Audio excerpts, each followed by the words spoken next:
राजा ने आवाज लगाई, महाराज जी, महाराज जी। कोई प्रत्युत्तर नहीं आया। और जब कोई प्रत्युत्तर नहीं आया तो परेशान, ये क्या हो रहा है?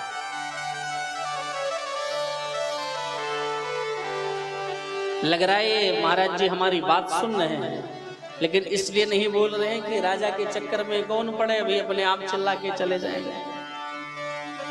तो राजा को भ्रम हो गया, एक मरा हुआ सांप ले जा करके और महाराज जी के गले में लटका दिया। महाराज जी के गले में लटका दिए। बोले अगर ये संत असली होंगे और समाधि भी असली होगी तो सांप गले में पड़ने का कोई अभिप्राय या कोई मतलब नहीं है। और अगर नकली समाधि होगी तो सांप का स्पर्श पाते ही समाधि आंखें खुल जाएगी। लेकिन समाधि भी असली और संत भी असली। क्यों? एक बात मैं आपसे कहना चाहता हूं लखनऊ वासियों, संत को पहचानने में अगर भूल हो जाए तो इसका परिणाम बड़ा खतरनाक होता है। अगर असली संत को आप नकली समझ बैठोगे तो खतरा ही खतरा है। और अगर नकली को भी असली समझ लोगे तो भी बड़ा खतरा है। तो इसलिए ध्यान देना, संत को हम पहचाने और संत की सेवा करें। हर संत को हम नकली ही न समझें।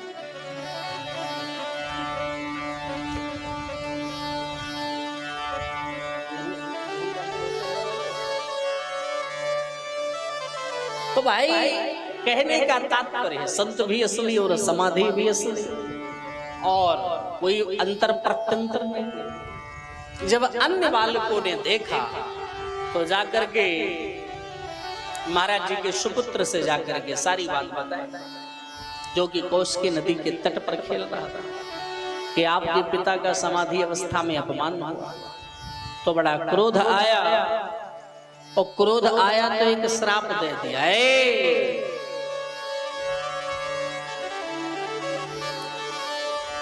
मैं श्राप देता हूं, जिस सांप के द्वारा आपने हमारे पिता का अपमान किया, सांप के ही काटने से आज के 7वें दिन तुम्हारी मृत्यु हो। ऐसा कहकर के जल छोड़ दिया और दौड़ा दौड़ा आया और मुक्तकंठ रोने लगा। और जब मुक्तकंठ रोने लगा तो मेरे भाई बहन बड़ी जोर जोर से रोने लगा। तो समीप महाराज की समाधि टूटी। क्यों रो रहे हो? जब सारी घटना चक्र का पता चला तो बड़ी गलानी हुई है, तुमने क्या किया? हमें परीक्षित जैसा राजा अब नहीं मिलेगा। जाकर के सूचना भिजवाया कि आपको 7वें दिन मरने का श्राप लगा है। परीक्षित जी को जब ये पता चला कि हमारे द्वारा एक संत का अपमान हुआ है तो सर्वस्व परित्याग करके और सीधे गंगा तट की ओर चले गए और गंगा तट पर बैठ गए। बोले हमको तो आज ही मर जाना चाहिए, इस शरीर को हम रखना नहीं चाहिए। अरे भाई, जिन हाथों से हमेशा संतों के चरण धुलते थे, संतों की सेवा करते थे, आज इन हाथों से संतों का अपमान हुआ है, तो ये शरीर हम धारण करना ही नहीं चाहते हैं। लेकिन अब किसी ब्राह्मण, किसी संत के, किसी ऋषि कुमार के वचन व्यर्थ तो हो नहीं सकते हैं। अब तो 7 दिन हमें जिंदा ही रहना पड़ेगा, लेकिन ये 7 दिन हम राजमहल में नहीं, हम गंगा के तट पर गुजारेंगे। और जब संतों को मालूम चला कि हमारे राजा को मरने का श्राप लगा है तो संपूर्ण संत समुदाय भागता भागता भागता भागता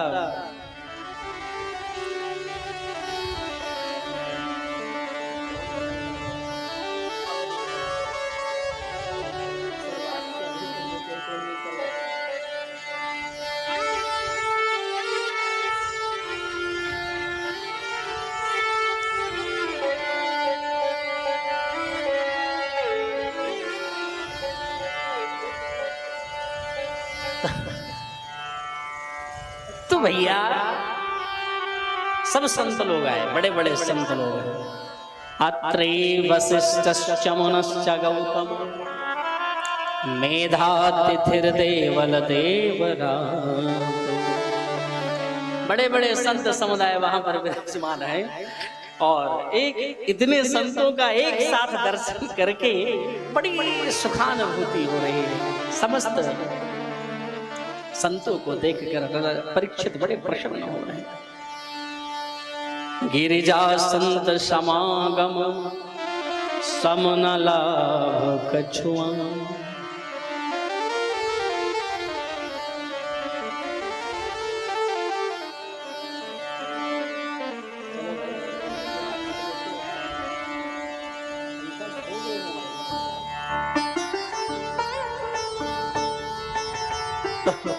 बड़े ही भाव के साथ संतों का दर्शन कर रहे हैं और सबका पूजन अर्चन वंदन किया और पूजन अर्चन वंदन